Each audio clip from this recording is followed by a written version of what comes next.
गाजर हलवा खाइबा समस्ते भल पाती। या बनैबा बहुत इजी, घरे थिबा अल्प जिनिस बनी जाए। नमस्कार, मु अतसी मग चैनल अतसी किचन ब्लॉग्स रे आपण समस्त को बहुत बहुत स्वागत। ताले डेरी न करी चलंतु गाजर हलवा बनैबा स्टार्ट करदबा।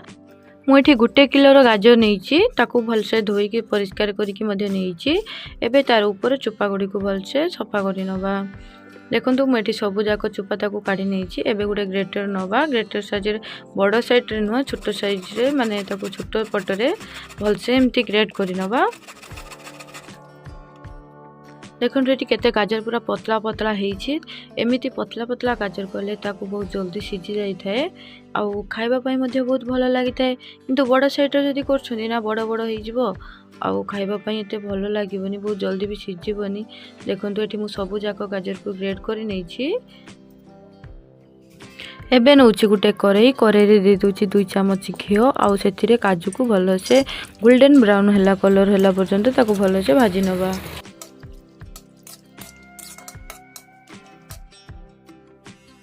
एबे एठी हमर काजू सब भाजी हो गलानी। एबे ताको गोटे प्लेट को खोली नबा।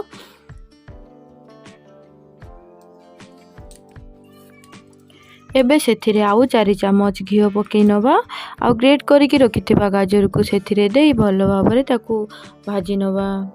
भाजीबा गाजर को भाजीबा द्वारा तार जो कंचा स्मेल थाए से चली गला परे सेथिरे हमें क्षीर देले कि चीनी देले सेटा बहुत भल लागि थाए। यदि कंचा स्मेल टी रहूची ना सेटा ते भल लासे नहीं। गाजर को एमिति भाबरे लगातार चलांतु नहले तारे तळी पुड़ी जीवो। गाजर को एठी मु 15 मिनिट हला भाजुथिली। देखंतु आस्ते आस्ते गाजर रो कलर मध्य चेंज हो जाइछि। एबे गरम करिकी रखिथिबा क्षीर को सेथिरे दे देबा। एठी मु 1 लिटर क्षीर भी मध्य नेइछि। या जगह रे आपण आधा लिटर क्षीर और आधा लिटर पानी मध्य नै परिबे। एबे याकू भल भाबरे फेंटे सारला परे ताकू गुटिए ढक्कन लगे नेबे आउ 5 मिनिट पई ताकू छाडी देबे। 5 मिनिट परे एमिति खुली नेबे, डांगे देबे आउ नहले से तळे लागी जिवो। एबे सेथिरे भाजी के रखिथिबा काजू को दे दबा आउ या जगह रे आपण अन्य ड्राई फ्रूट्स मध्ये यूज करि परिबे। लगातार एमिति मझिरे मझिरे गुळेई नउतबे नहले तळे लागी जिवो। एबे एठी मु नेछि 250 ग्राम रो चीनी। आपण या जगह रे कम बेसी भी करि परिबे, आपण को स्वाद अनुसार चीनी नियंतु।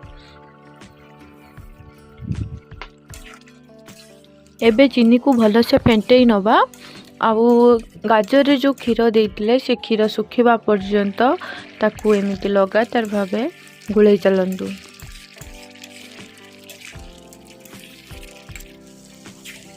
देखंतु हलवा रो हमर क्षीर सुखी सुखी गलानी।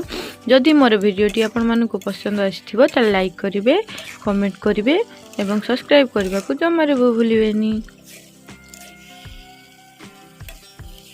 रो हमर एठी भल से क्षीर सुखी गलानी। एबे सेथिरे 1 चमच गुजराती गुंड दे देबा आ ताको भल से फेंटे नबा आ ताको गैस रो फ्लेम को ऑफ कर।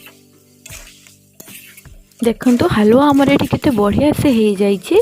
एबे ताकू चलंतु सर्व करि नबा। आपण माने शेष पर्यंत वीडियोटी को देखिथिबारु धन्यवाद।